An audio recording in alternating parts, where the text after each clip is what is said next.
ભવસંભવ ભીતિભેદનમ સુખ સંપદ કરુણા નિકેતનમ વ્રતદાન તપ ક્રિયાફલમ સહજાનંદ ગુરુમ ભજે સદા વર્ણિવેશ રમણીય દર્શનમ મંદહાસ્ય રુચિરાનનાંબુજમ પૂજિતમ સુરનરોત્તમે મુદા ધર્મનંદન મહં વિચિંતયે ત્વં સુખાંતવ્રતમ કાંતમ ત્વં કાંતમ સર્વદોગતમ ત્વં ગતે દ્વેગ દેવત્વમ ત્વં વંદે ભક્તિકાસુતમ.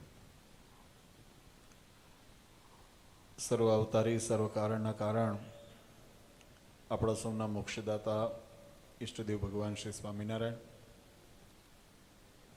સ્વામિનારાયણ સંપ્રદાય દક્ષિણ વિભાગ અધિષ્ઠાતા દેવ વડતાલવાસી શ્રી લક્ષ્મીનારાયણ દેવ હરિકૃષ્ણ મહારાજ, અમદાવાદ બિરાજમાન શ્રી નરનારાયણ દેવની સ્મૃતિએ સહિત દુબઈની ધરતી ઉપર આજે એકાદશીના પવિત્ર દિવસે આજની આ દિવ્ય સભામાં ઉપસ્થિત ધર્મકુળ આશ્રિત વાલા સર્વે અમારા સંતો પાર્ષદો, શ્રીજીના લાડીલા ધર્મકુળ આશ્રિત વાલા સર્વે સત્સંગી હરિભક્તો, સર્વ ધર્મ પ્રેમી સજ્જનો, સર્વ મોક્ષભાગી જીવાત્માઓ, દરેક ભક્તજનોને અમારા હૃદયપૂર્વક જય સ્વામિનારાયણ. વાલા ભક્તો, દુબઈને આંગણે આજે ઘણા વખત પછી આવવાનો અવસર મળ્યો છે. આજે અમારા માટે બે પ્રકારનો ભાવ અમારા હૃદયની અંદર અમને જણાય છે. એક તો અહીંયા આવ્યા પછી, તમને બધાને મળ્યા પછી, તમારી સત્સંગની ભૂખ અને ખપ એને જોયા પછી મનમાં એમ થયું કે જે એક અમારા માથે ઋણ હતું એ ઋણ આજે અમે અદા કર્યું છે.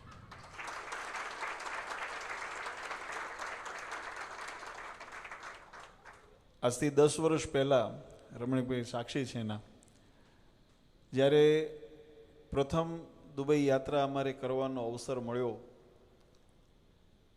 ત્યારે અનાયાસે એક એવો સંકલ્પ કરેલો કે ભગવાનના ભક્તો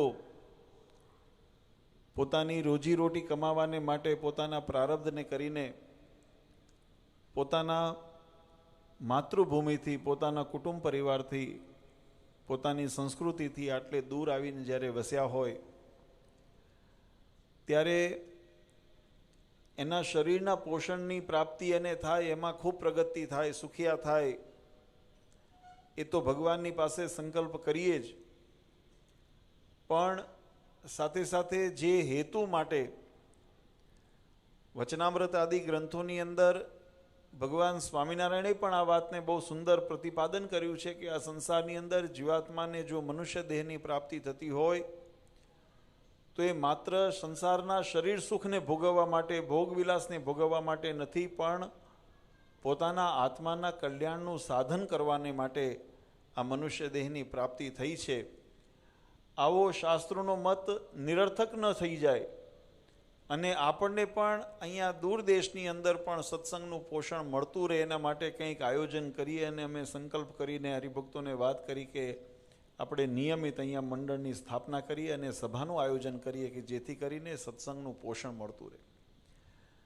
આનંદની વાત એ છે કે અહીંયા સમુદાય સંખ્યાની દૃષ્ટિએ કદાચ એટલો બધો ન હોય, અને હોય તોય પાછા બધા વેરવિખેર થયેલા હોય, પોતપોતાની વ્યવસાયિક જીવનની અંદર બહુ વ્યસ્ત હોય, એની અંદર સંકલનમાં હોય ન હોય.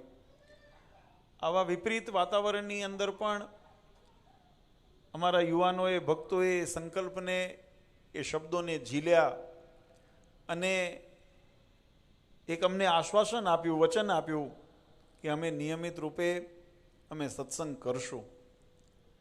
અને કહેતા અતિશયોક્તિ નથી, કદાચ દિવસની જેમ સૂર્યોદય થાય, મધ્યાહને થાય, વળી સંધ્યા થાય, વળી પાછી કોઈ વખત અંધારું પણ થઈ જાય, પણ વળી પાછો સૂર્યોદય થાય, એમ ચઢાવ ઉતાર ગમે તેવા આવ્યા, પણ ભક્તોએ પોતાના વચનનું પાલન કરી એ નિયમિત સત્સંગ ચાલુ રાખ્યો. આજે અમને એનું ગૌરવ છે. ભક્તોએ અમને એ વખતે જેમ અમારા વચનને એમને સ્વીકાર્યા હતા એમ અમારી પાસે પણ એક વચનની માંગણી કરી હતી કે અમે સત્સંગ તો નિયમિત કરીએ પણ સમયાંતરે અમને પોષણ મળે એના માટે આપ પણ પધારીને આશીર્વાદ આપજો. અને અમે ઉત્સાહમાં હા પાડી દીધી હતી. પણ અનિવાર્ય સંજોગો, વાલા ભક્તો, તમે બધા જાણો છો, કારણ કે આપણા બધાના છેડા, આપણા મૂળ એ ભારતની અંદર આપણા સંપ્રદાયની સાથે જોડાયેલા છે, એટલે બધાને ખબર છે ત્યાંની વ્યસ્તતા અને પ્રવૃત્તિ એટલી બધી હોય. જોકે વચ્ચે પરમ પૂજ્ય મહારાજશ્રીની આજ્ઞાથી નાનાલાલજી મહારાજને 2-3 વખત અહીંયા પ્રવાસમાં મોકલ્યા હતા અને એમને તમને સત્સંગનું સુખ આપ્યું. 1-2 વખત સંતોને મોકલ્યા. પણ વધારે અમને ભાર ત્યારે લાગ્યો ગઈ વખતે જ્યારે વિદેશની યાત્રા, અમેરિકાની યાત્રા પૂર્ણ કરીને પાછા ભારત તરફ જવાનું હતું, ત્યારે સંતોનો અહીંયા આગળ કાર્યક્રમ અમે નક્કી કરેલો કે 3 દિવસ આવીને સંતો અહીંયા સત્સંગ કથા વાર્તા કરાવે, સંતો પાર્ષદો. અમારે બીજા કાર્યક્રમની અંદર પ્રતિષ્ઠા જેવા કાર્યક્રમો હતા એટલે અમારે તરત પાછું પહોંચવું પડે એમ હતું. પણ સંતોને પાર્ષદોને અહીંયા ગોઠવેલા અનિવાર્ય સંજોગે ને પછી કાયદાની આંટી ઘૂંટી કે જ્ઞાન સ્વામીને જોડે જ હતા, એમના પાસપોર્ટના જે વેલિડેશન જે એનું હોય 6 મહિનાથી વધારે જોઈએ એ પૂરું થતું હતું ને એટલા કારણે અમને અહીંયા ફ્લાય ન થવા દીધા. અમે એરપોર્ટ ઉપર પહોંચ્યા અને એરપોર્ટ ઉપર આ વાતની માહિતી મળી કે ભાઈ આ દુબઈમાં લેન્ડ નહીં થાય. અને જેટલું અહીંના સ્થાનિક ભક્તોને દુઃખ હતું ને એનાથી વિશેષ અમને દુઃખ હતું.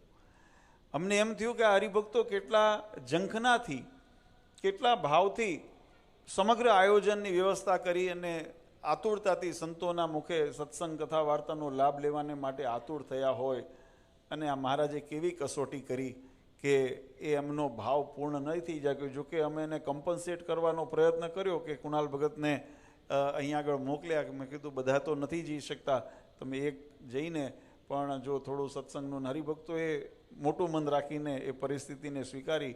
પણ અમારા મન ઉપર એ ભાર હતો કે ઋણ હતું કે હરિભક્તોને આયોજન કરવાનું કીધું ને અમારાથી ન પહોંચી શકાણું.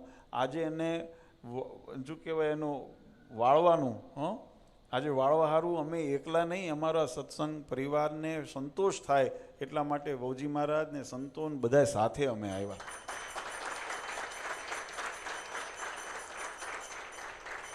એટલે આજનો આ પ્રસંગ જેટલો તમને આનંદમય લાગે છે એનાથી વિશેષ અમને આનંદમય લાગે છે. ખૂબ સુંદર કથા વાર્તાનું આપણે અહીંયા દિવ્ય લાભ લઈ રહ્યા છીએ. આપણા શાસ્ત્રોની અંદર જીવાત્માના કલ્યાણને માટે અનેક પ્રકારના સાધનો બતાવ્યા છે. દરેક યુગની અંદર દરેક સાધનનું પ્રધાનપણું બતાવેલું છે. જેમ સતયુગની અંદર તપાદીનું વધારે વિશેષ મહિમા હતો. તમે જુઓ તો સતયુગની અંદર હજારો વર્ષોની તપશ્ચર્યાના પ્રમાણો આપણા શાસ્ત્રોની અંદર ઉલ્લેખ જોવા મળે છે. યુગ પરિવર્તન થયું. ત્રેતા યુગની અંદર યજ્ઞ આદિનું વિશેષ અનુષ્ઠાનોનું મહાત્મા વધ્યું. દ્વાપરની અંદર ભગવાનની ભક્તિ અને સેવાનો મહિમા વધ્યો. પણ જ્યારે ઘોર કળીકાળની અંદર જ્યારે સમાજ સમયે પ્રવેશ કર્યો ત્યારે ભગવાનને મનની અંદર એમ સંકલ્પ થયો કે કળિયુગના જીવને જો આ સાધનો એ કરીને મોક્ષની પ્રાપ્તિનું બંધારણ અમે રાખશું તો કદાચ એમાં બધા પારંગત ન હોય, બધા એની અંદર સફળ ન થઈ શકે. અને મહારાજે તો સંકલ્પ કર્યો હતો. આપણા સંપ્રદાયની અંદર ગ્રંથોની અંદર એના પ્રસંગોનો ઉલ્લેખ આવે છે. મહારાજે કીધું કે એક વખત મહારાજ વિચરણ કરતા હતા સંતો પાર્ષદો હરિભક્તોની સાથે, અને કૂવાને મહારાજ કાંઠે આવીને ઉભા રહ્યા અને મહારાજે એમ અનાયાસે પૂછ્યું કે આ કૂવાની અંદર કેટલા રઈના દાણા આવે? રઈ જાણો છો ને, રઈના કેટલા દાણા? તો કૂવાનું કાંઠો, કૂવાની અંદર રઈના કેટલા દાણા આવે કે કૂવો ભરાય? ત્યારે સંતો ભક્તોએ તો મહારાજને કીધું, મહારાજ એમાં તો ગણી શકાય નહીં, એમાં તો અસંખ્ય દાણા રઈના સમાય. ત્યારે મહારાજ કે જેટલા કૂવાની અંદર રઈના દાણા સમાય ને એટલા જીવાત્માને અમે અમારા ધામમાં તેડવા આવ્યા છીએ. પણ આ શક્ય કેમ બને? આ સંકલ્પ ભગવાનનો સંકલ્પ છે, અધૂરો ન રહે. પણ એને શક્ય કરવાના કોઈ સાધન જોઈએ, કોઈ રીત જોઈએ, કોઈ એના માટે કોઈ એની એક પ્રાપ્તિ માટેનું સાધન અથવા તો સમય એની માટે સાનુકૂળતા જોઈએ, કેવી રીતે પ્રાપ્ત થાય. ત્યારે સંતોએ કીર્તનોની અંદર લખ્યું, નોતી દીઠી નોતી સાંભળી, પ્રગટાવી પુનિત પુરુષોત્તમ પ્રગટીને. જે શાસ્ત્રોની અંદર અનેક સાધનનો ઉપાય બતાવ્યા, જે અનેક સાધનોનો મહિમાએ કરીને પરમાત્માની પ્રાપ્તિનું વિધાન શાસ્ત્રોએ કીધું, એ શાસ્ત્રને ભાગવત ધર્મની અંદર, આપણા સનાતન વૈદિક પરંપરાની અંદર, શ્રીમદ ભાગવતજીની અંદર આ વાત લખવામાં આવી. ભગવાન સ્વામિનારાયણે વચનામૃતની અંદર આ વાતની નોંધ લીધી. મહારાજ કે એક ભગવાનની નિષ્ઠાપૂર્વક જો ભક્તિ કરે ને તો એ જીવાત્માનો બેડો પાર થઈ જાય. મહારાજે વચનામૃતમાં તો હમણાં સંતોએ કેવલ સ્વામી બહુ સુંદર મહિમાની વાતો સમજાવી. વચનામૃતમાં તો મહારાજ કીધું, અંત સમય હોય ને, અંત સમય, આખું જીવન કદાચ તમે જુઓ, અજામેલનો પ્રસંગ ભાગવતની અંદર લખવામાં આવ્યો છે.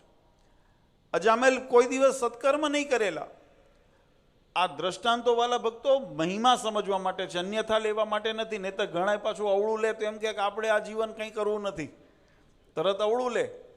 પણ આ મહિમા સમજાવવા માટે છે કે જો અનાયાસે પણ આવો મહિમા જો જીવાત્માને સમજાય અને જો એનું પ્રારબ્ધ ફરતું હોય.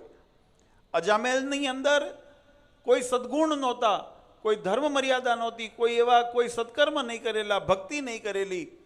સંતોને દયા આવી, સંતોએ કીધું કે એને સુધારવા માટે પ્રયત્ન કર્યો. નારદજી આદિએ ખૂબ મહેનત કરી પણ ન મેળ ખાધો. બુદ્ધિ પ્રેરક ભગવાન, વળી ભગવાને કંઈક એવા સંકેત આપ્યા અને કીધું એમ નહીં સુધરે, એને સુધારવાનો રસ્તો બીજો છે. કેવી રીતે? તો કે એના છોકરાનું નામ નારાયણ રખાવો. છોકરાને તો બોલાવે ને, અને છોકરાને બોલાવે. પ્રસંગ તો બહુ વિસ્તારથી ભાગવતજીની અંદર લખ્યો છે. જ્યારે અંત સમય આવ્યો, કર્મને અનુસાર એને જમના દૂતોના તેડા આવ્યા, અને જમના દૂતોના તેડાને, જમના દૂતોને જોઈને ભયભીત પામેલો અજામેલ પોતાના પુત્રના નામે બોલાવે, નારાયણ ધાજે, નારાયણ દોડજે. અને ભગવાનના પાર્ષદો એને મુક્ત કરવાને માટે એ આવ્યા. ભાગવતજી એમ કે છે કે એને જમના પાશથી મુક્ત કરાવી, બદ્રિકાશ્રમની અંદર લઈ અને એને તપ કરાવી ને એને અંતે ભગવાનના ધામનો અધિકારી બનાવ્યો. વચનામૃતની અંદર ભગવાન સ્વામિનારાયણે આ વાત સમજાવી. મહારાજ કે અંત સમય આવ્યો હોય અને સ્વામિનારાયણ આવા નામનું ઉચ્ચારણ કરે ને, મહારાજ કે કરોડો જન્મના કર્મના બંધન કેમ ન હોય, એમાંથી અમે એને મુક્તિ આપી, અમારા ધામની પ્રાપ્તિ કરાવે. આ ભાવ એટલે સમજવાનો છે કે અનાયાસે જો પરમાત્માનું નામ જીવાત્મા લેતા હોય અને ભગવાન એના ઉપર કૃપા કરતા હોય, જો કે એની અંદર ગુણ ભગવાનનો છે કે ભગવાને કરુણા કરી.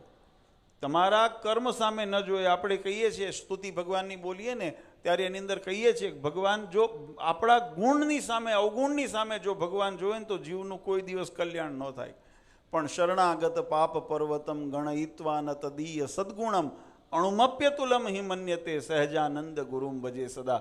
ભગવાનની શરણાગતિ જ્યારે જીવાત્મા લે છે, અને સ્તુતિની અંદર એમ કહેવામાં આવે કે પર્વત જેવા કદાચ પાપ આપણાથી થયા હોય પણ ગણયિત્વા ન તદીય સદગુણમ, સદગુણ જે છે અણુમપ્યતુલમ હિ મન્યતે, એને માન્ય કરે છે.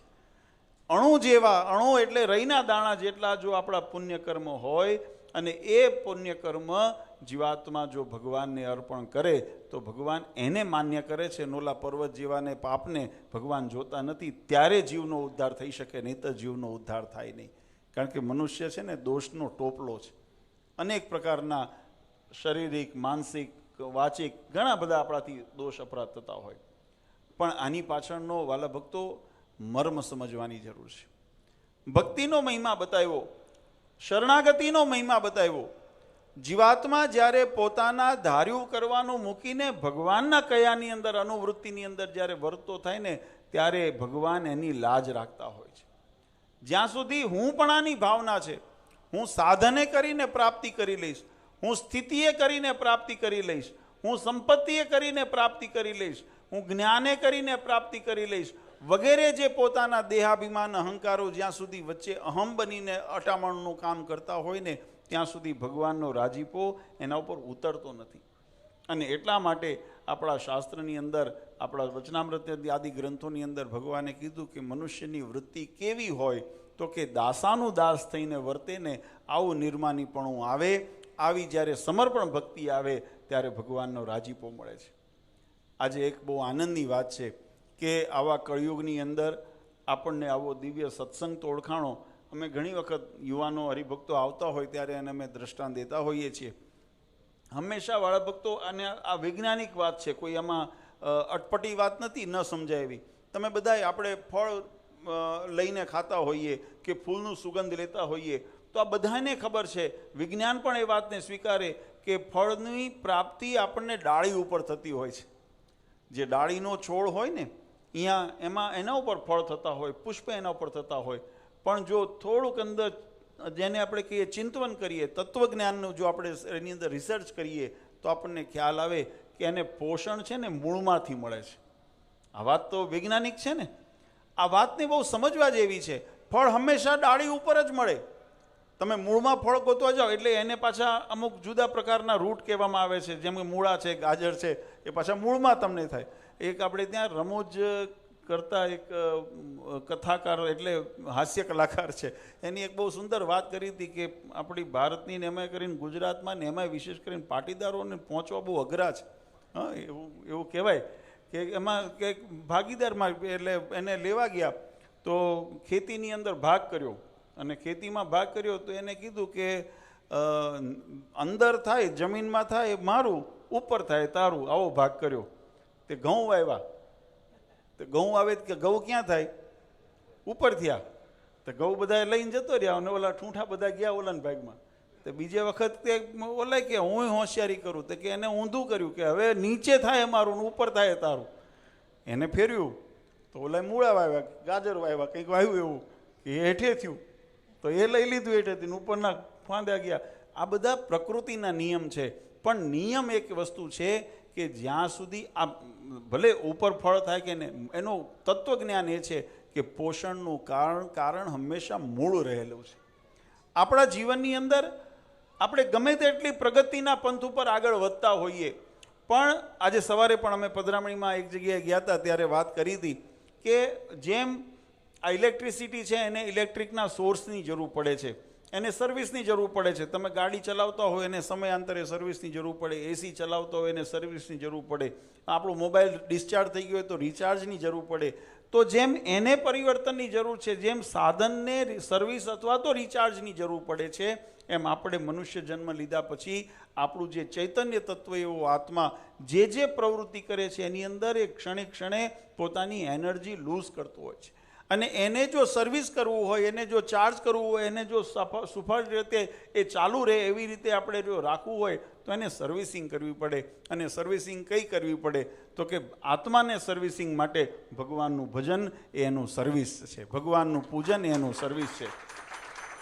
દેહની સર્વિસ માટે આ દેહને પણ આપણે નિયંત્રણ, વિજ્ઞાન પણ આપણને કે કોઈ વખત ડૉક્ટરને ત્યાં તમે જાઓ ને તો તમને જો કદાચ ઝાડા ઉલટી અથવા તો કોઈ એવું અજીર્ણ થઈ ગયું હોય ને તો ડૉક્ટર એમ તરત સલાહ આપે કે ભાઈ હમણાં જરા કૂણું કૂણું ખાજો. કેમ? એને રાહત આપો, એને સર્વિસ કરવાની જરૂર છે.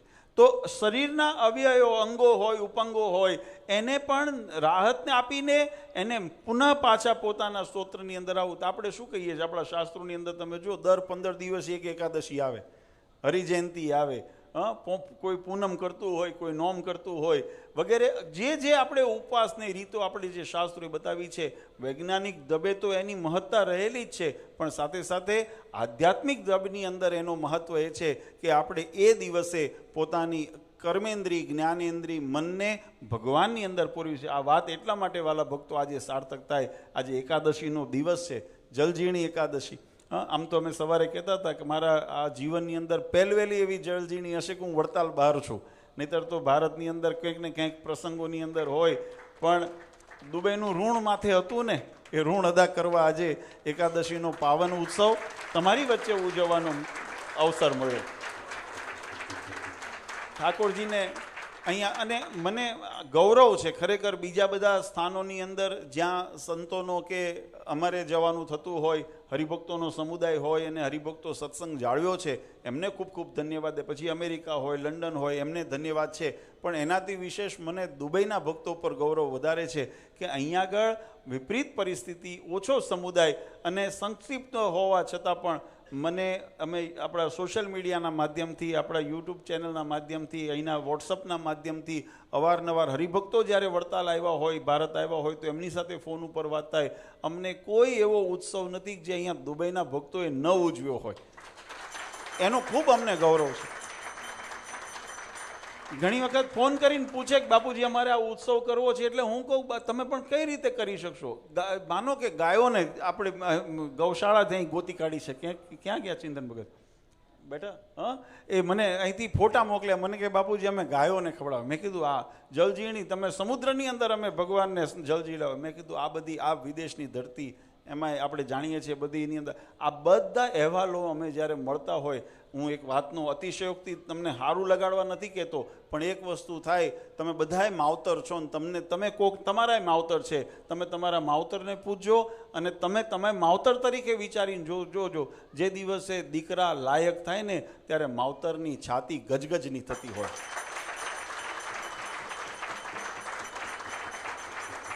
જે દિવસે એ દીકરા એનું લાયકપણું સિદ્ધ કરે તે દિવસ માવતરનો પોરા એના છૂટતા હોય. આજે અમને પણ ભલે અમે શરીરથી અહીંયા 10 વર્ષ ન આવી શક્યા, પણ અમારા છાતીના અમારા પોરા અમને છૂટતા હતા, કારણ કે અમારા ભક્તોએ આવા દેશકાળની અંદર પણ સત્સંગને પોતાના જીવ સાથે જે વળગીને રહ્યા અને સત્સંગ જાળવ્યો, એને ખૂબ ખૂબ અભિનંદન આપવા છે. આજે આપણે દશાબ્દી મહોત્સવ ઉજવી રહ્યા છીએ. ભગવાનના દિવ્ય ચરિત્ર અને ગુણાનુવાદથી સભર પુરુષોત્તમ પ્રકાશ ગ્રંથના માધ્યમથી આપણે ભગવાનનો મહિમાને દ્રઢ કરવો છે. જીવનની અંદર આપણા સંતોએ કીધું, જેમ હમણાં પણ વાત કરી, આપણે રોજ ગોળીના પદ બોલતા હોઈએ ને, એની અંદર પંક્તિ આવે છે, હરિભજતા સુખ હોય સમજ મન, હરિભજતા સુખ હોય, હરિસુમિરન બિન મૂળ અજ્ઞાની, ઉમર દીની ખોય, સમજ મન હરિભજતા સુખ હોય. આ સંસારની અંદર વાલા ભક્તો 2 પ્રકારના જીવન જીવીએ છીએ. એક નાશવંત જીવન. નાશવંત જીવન કોણે કહીએ છીએ? લાલન પાલન કરશો, એનું તમે ગમે તેટલી સંભાવના કરશો, પણ એક દિવસ સનાતન સત્ય, જેને શાશ્વત સત્ય કીધું, શાશ્વત શબ્દનો અર્થ થાય જે અખંડ રહે, અવિચલ રહે અને એની અંદર ફેર ન પડે, એવું શાશ્વત સત્ય કે જીવનની અંદર મૃત્યુનો ભેટો એ દરેકને થવાનો છે. આ સંસારમાં જે આવ્યો છે, જેનું નામ છે, એનો નાશ છે. આ સનાતન હકીકત છે. જીવનો નાશ નથી થતો. આપણે એ વસ્તુ પણ સ્વીકારીએ. શાસ્ત્રોએ, ગીતાજીની અંદર ભગવાન કૃષ્ણે કીધું, નૈનમ છિંદંતી શસ્ત્રાણી નૈનમ દહતી પાવક. આ શરીરની અંદર આ જીવને કોઈ કાપી શકતું નથી, બાળી શકતું નથી, સૂકવી શકતું નથી, એનો નાશ કરી શકતું નથી. પણ એ જીવને આયુષ્ય જે પ્રાપ્ત થઈ છે, એ શરીર જેનું પ્રાપ્તિ થઈ છે, એને ષઠ વિકારે યુક્ત કીધો. અસ્થિ જાયતે વર્ધતે વિપરિવર્તતે ક્ષીયતે નશ્યતે. આ ષઠ વિકારે યુક્ત જે શરીર છે, એનું એક દિવસ નશ્યતે, આ શરીરનો નાશ થવાનો છે, એ નિર્વિવાદ છે. પણ જે અજ્ઞાની વ્યક્તિ છે, જેને પોતાના આત્મ શક્તિનો અથવા આત્મ સ્વરૂપનો જેને જ્ઞાન નથી, એની દ્રષ્ટિ પહોંચીને ક્યાં થાય, ક્યાં સુધી પહોંચે? તો પોતાના દેહના સુખની સુધી પહોંચે છે. શરીરને સારું ખવડાવવું, સારું ઓઢાડવું, પહેરવું ના નથી.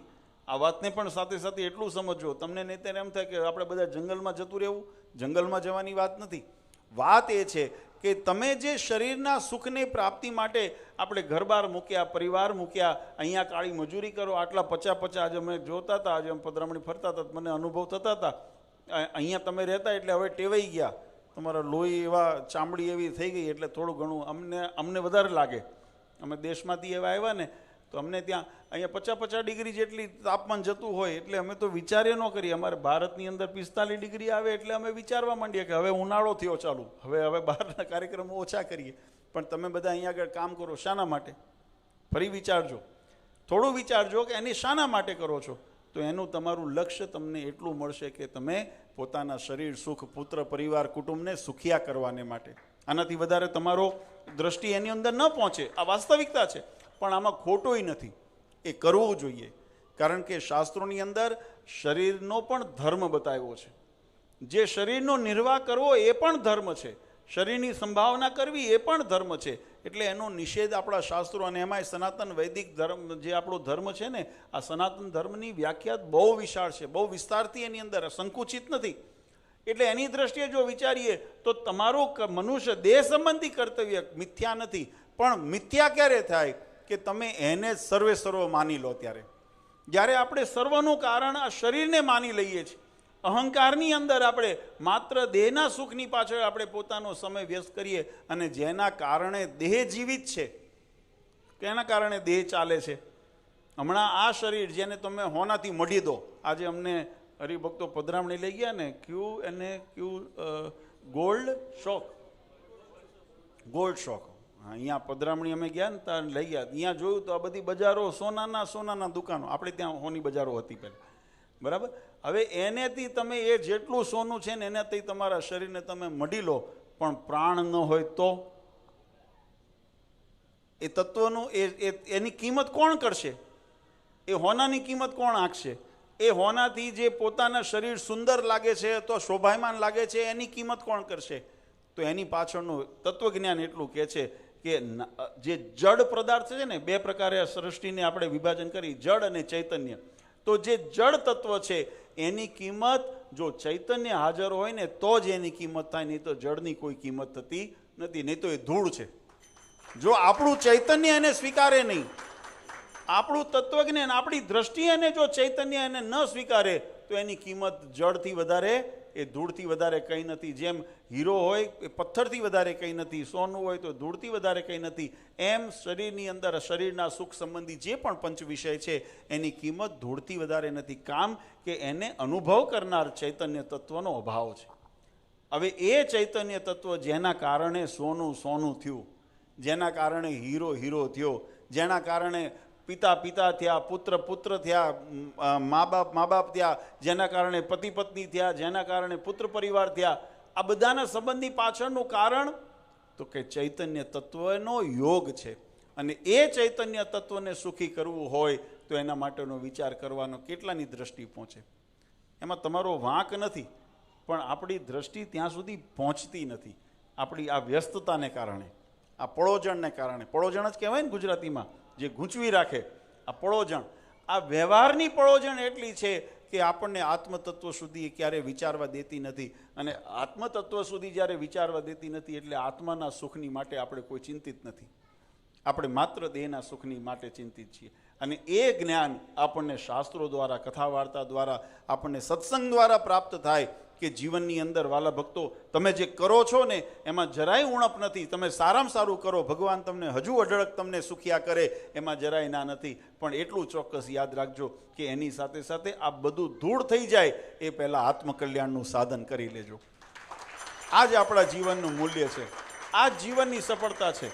અને એટલા માટે સંતોએ કીધું કે લાખ કામ બગાડીને મોક્ષ સુધાર્યો ને તો લાખે સુધર્યા, અને લાખ કામ બગાડ્યા અને લાખ કામ બગાડીને મોક્ષ સુધાર્યો તો લાખે સુધર્યા, પણ લાખ કામ સુધાર્યા અને મોક્ષ બગડ્યો ને તો લાખે બગડ્યા. આપણે જીવનની અંદર એ વાતને ગ્રહણ કરવી છે કે અમે જીવનના બધા કામ સુધારવા છે, પણ મોક્ષને બગાડીને નથી સુધારવા, મોક્ષને સુધારીને અમે સમગ્ર કામને સુધારવા છે. એવી ભાવનાથી આપણે સત્સંગ કરીએ. આજે ખરેખર ખૂબ આનંદની વાત છે. સંતો, જો વધારે સમય નથી લેવું, કારણ કે સવાર પાછું અમારે 7 વાગે પધરામણી પાછું જવાનું છે, એટલે સમયના અંતરે પણ કાલે વળી વિશેષ બધાને સત્સંગનો લાભ આપશું. કાલે એક વાત બહુ વિશેષ મારે કહેવી છે, કારણ કે મને જેમ હમણાં સ્વામીએ કીધું, એક બહુ વાત ટકોરની કરી કે ભગવાનને રાજી કરવાની તો બધાને ભાવના છે, પણ રાજી કરવાની રીત કઈ, કેવી રીતે ભગવાન રાજી થાય, એ ઉપર આપણે આવતીકાલના સત્રની અંદર ચોક્કસ એના ઉપર વિશેષ લાભ લઈશું. આજના દિવસે આ તો હૃદયનો એક ભાવ હતો, એ ભાવને વ્યક્ત કરવો હતો કે મારા માથે જે એક મને ભાર લાગતો હતો કે મેં દુબઈના ભક્તોને આયોજન કરીને સંતોષ ન આપી શક્યો, એ સંતોષ આપવાને માટે અહીંયા આવ્યા. તમને બધાને મળીને વિશેષ આનંદ થયો. અને અમારા અભાવમાં તમે રાહ જોઈ ન બેઠા. નહીં અને આ બહુ તમારે દુબઈની અંદર વરસાદ બહુ ન થાય. હમણાં તો જો કે હવે પ્રકૃતિ બધી પટલાની છે, નહીં તો ન થાય. તો શું કર્યું સરકારે? વિકલ્પ ગોત્યા ને, એના વિકલ્પ ગોત્યા. અપ્રાકૃતિક વરસાદો પણ લાવ્યા. કેમ કે ભાઈ પાણી વગર ચાલશે નહીં, એમ અમારી રાહ જોઈને તમે બેહી રહીને. તો ઘણા એવું કરે કે ભાઈ આવશે ને માળી તારે નીંદ છે ત્યારે ત્યાં સુધી ઘાસ ભલે ઘડ ઉગતું ઉગવા દો. તમારા ભક્તોએ એ ન કર્યું ને એનો અમને વિશેષ આનંદ છે, કારણ કે વિકલ્પ તમે ચાલુ રાખ્યો. જ્યાં સંતો આવી શક્યા, જ્યાં નાનાલાલજી મહારાજ આવ્યા, અથવા તો ઓનલાઈન પણ સત્સંગ કરીને તમે સત્સંગને જીવંત રાખ્યો, એટલે બદલ ખૂબ ખૂબ અભિનંદન આપીએ છીએ. દશાબ્દી મહોત્સવની ખૂબ ખૂબ શુભકામના. અને વિશેષ આનંદ વધારે એ વાતનો એક છેલ્લે વાત કરી દઉં કે વડીલોએ તો સત્સંગની અંદર અગ્રેસરતા કરી, પણ યુવાનોએ તૈયાર થઈ ગયા નવી પેઢીના. આજે જે પધરામણીમાં અમારી સાથે ફરતા હતા આ બધી નવી જનરેશન છે. અને એ મેં કીધું ને કે જ્યારે છોકરા લાયક થાય ને તો માવતરના હૈયા ઠરે, એમ તમે બધાએ અમને સંતોષ આપે એવું કાર્ય કર્યું છે. એટલે ખૂબ ખૂબ અભિનંદન આપી અને અંતમાં હરિકૃષ્ણ મહારાજ, લક્ષ્મીનારાયણ દેવ, નરનારાયણ દેવના ચરણારીમાં પ્રાર્થના કરીએ કે અમારો આ સત્સંગ કાયમ લીલો રહે અને ભગવાન એના ઉપર કાયમ કૃપા દ્રષ્ટિ વરસાવતા રહે એવી ભગવાન શ્રી હરિના ચરણારીમાં પ્રાર્થના કરી પરમ પૂજ્ય સનાતન ધર્મ ધુરંધર આચાર્ય શ્રી અજેન્દ્ર પ્રસાદજી મહારાજ, અશોક ગાદીવાળા પૂજ્ય માતુશ્રી અને અમારા સમસ્ત ધર્મકુળ પરિવાર વતી આપ સૌને અંતરના આશીર્વાદ આપી મારી વાણીને વિરામ આપું. સહેજાનંદ સ્વામી મહારાજ.